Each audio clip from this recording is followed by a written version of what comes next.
काय काय लिहिलंय सोशल मीडियावर. हा, चर्चेला नुसतं उधाण आलंय. सावली अगदी जोरात आहे. होणारच ना बाबा. जसा आपल्याला धक्का बसला तसा प्रेक्षकांना सुद्धा बसणारच ना. शेवटी इतकी वर्ष ते सुद्धा अंधारातच होते. नाही, ते बरोबरच आहे. पण महत्वाची गोष्ट ही की सत्य समजल्यावर देखील लोकांनी सावलीला पूर्णपणे स्वीकारलंय. नाही, अगदीच असं काही म्हणता येणार नाही, कारण प्रतिक्रिया दोन्ही बाजूनी आहेत. आता हेच कमेंट्स बघा ना. ही बघा, ही एक कमेंट बघा. हा, ही व्यक्ती काय म्हणतेय की आवाज कुणाचाही असला तरी सुद्धा आम्ही फॅन ताराचेच आहोत. आता बोल. हा गृहस्थ म्हणतोय की तारा आकाशातनं निखळला आणि सावलीत जाऊन विझला. अरे बापरे. हे बघा, एक जण असं म्हणतोय की काही वाटेल ते झालं तरी सुद्धा संस्कार वजे घराण्याचेच आहेत ना सावलीवर. अरे बापरे. म्हणजे सावलीवर उपकार आहेत ते ताराचे आणि भैरवीचे, असं लिहिलंय. आणि इथे म्हटलंय की हिरा तो हिराच असतो ना, आज ना उद्या उजळणार असतो. त्याला रिप्लाय वाचलात का काय आहे ते? काय वाचा ना, वाचा. तो माणूस काय म्हणतोय, शेवटी हिरा कोण आहे ते फक्त आम्हालाच माहिती आहे.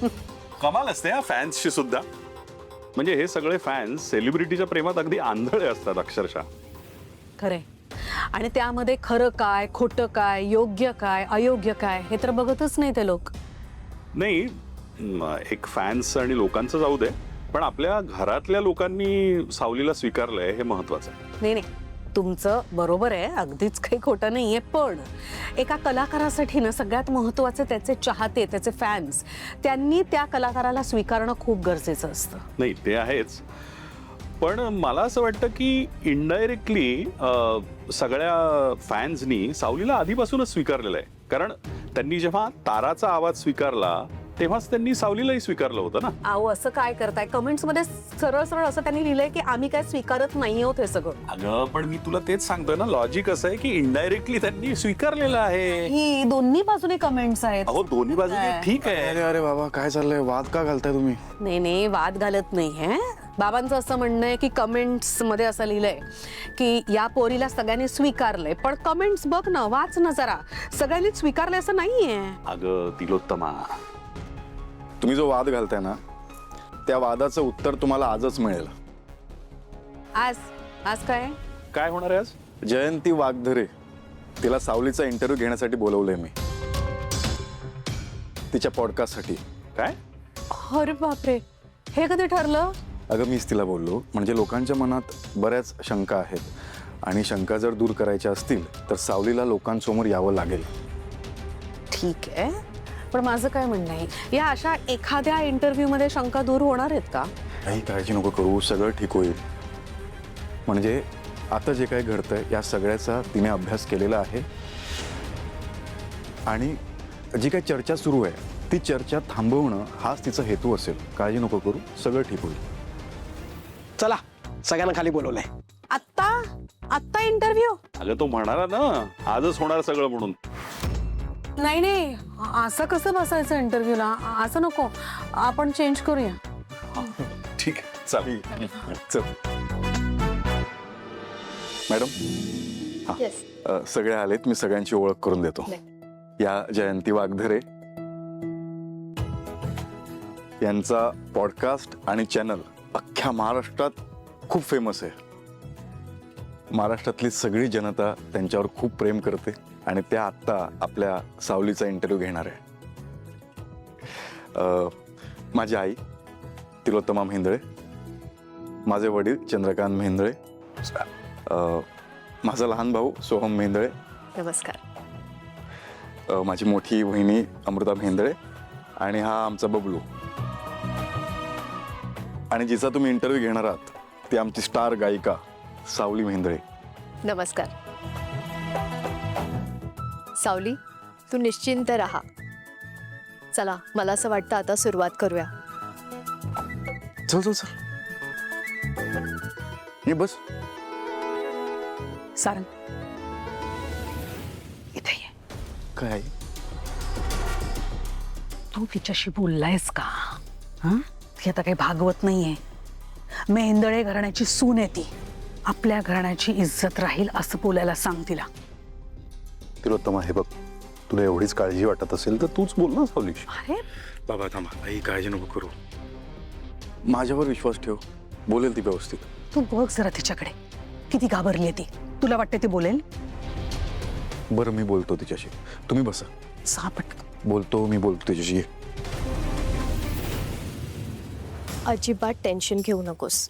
तुझ्याविषयीची सगळी माहिती मी गोळा केली आहे. इनफॅक्ट लोकांमध्ये उत्सुकता आहे कारण त्यांना तुझी बाजू ऐकायची आहे. खरं तर हा सगळ्यांसाठीच एक शॉक होता.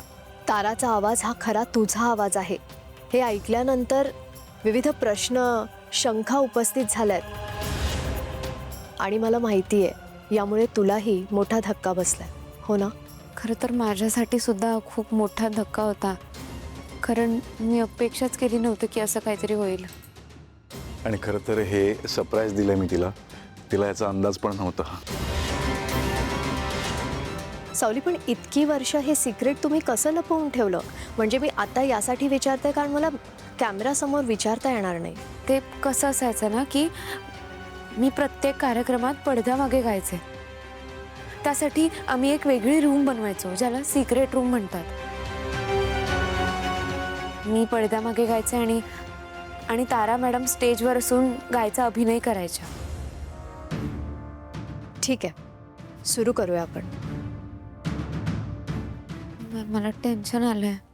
सावली, तू अजिबात टेन्शन घेऊ नकोस. जसं मैत्रिणीशी गप्पा मारतेस ना, अगदी त्याच पद्धतीनं माझ्याशी गप्पा मार. एकदम निवांत मनमोकळेपणाने बोल. तुला जे वाटतं ते बोल. त्यामुळे नंतर जर काही वाटलं तर आपण एडिट करू. हे असं करू शकतो? हो आपण करू शकतो, पण गरज नाही पडणार. हे बघ सावली, मला विश्वास आहे तुझ्यावर. सगळं व्यवस्थित होईल, तू व्यवस्थित सगळं बोलशील. फक्त चिल आणि जे मनात प्रामाणिकपणे तुला जे वाटतं ते बोल. All the best. चला तर मग सुरू करूया.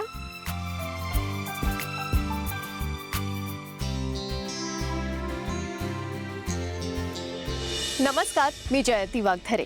दिसतं तसं नसतं म्हणूनच जग फसतं, ही घासून गुळगुळीत झालेली म्हण आपण सगळ्यांनीच ऐकली आहे.